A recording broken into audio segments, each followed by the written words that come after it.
Magandang araw po sa inyo mga tagapanood or magandang gabi. Ito po ay isang reaction video lamang mula kay tayo na at mag-subscribe sa kanya. Pa-subscribe na rin po sa channel ko. Tara na at nang masimulan na natin. Nakatakdang buksan ng lokal na pamahalaan ng Virac ang Plastics Rice Exchange Program para sa lahat ng Viracnon sa susunod na linggo, November 27, 2023. Layo ng programa na makilala at mas pag-usayin ang recycling efforts ng mga Viracnon at mabawasan ang basurang natokolekta sa nasabing bayan, partikular na ang mga plastik na basura. Inisyatibo ang naturang programa ng Municipal Environment and Natural Resource Office o MENRO ng Virac Local Government Unit na bahagi ng kanilang Solid Waste Management Program. Sa kada 3 eco bricks o 3 1.5 plastic bottle na puno ng basura, may kapalit itong 1 kilong bigas. Bukod sa 1 kilong bigas, magbibigay din ng isang raffle ticket para sa Pasalingaya 2023 na isasagawa sa buwan ng Disyembre.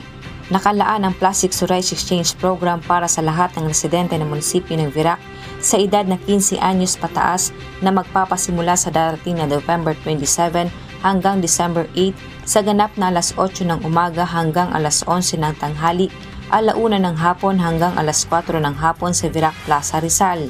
Kaya po ang message siguro po ng Office of the Mayor na sana lahat na Viracnon supportahan ito kasi hindi lang po ito sa hindi simpleng raffle. Kayo ang mananalo diyan.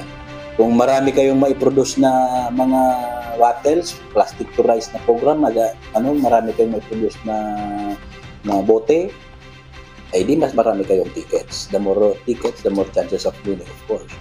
So, yun lang. And then, siyempre, ang isang pinaka-importante doon yung maging parte ka ng waste management program ng Virac.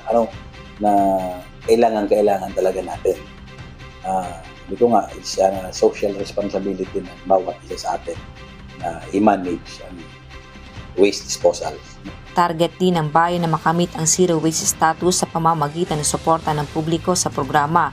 Diyos ang aming sandigan, serbisyo publiko ang aming pinahahalagahan. Mula dito sa Catanduanes, Lea Tanyon, humahataw! Maraming salamat po. Huwag kalimutan na mag-subscribe na po tayo kayo. Pa-subscribe na rin po sa channel ko. Bye-bye po.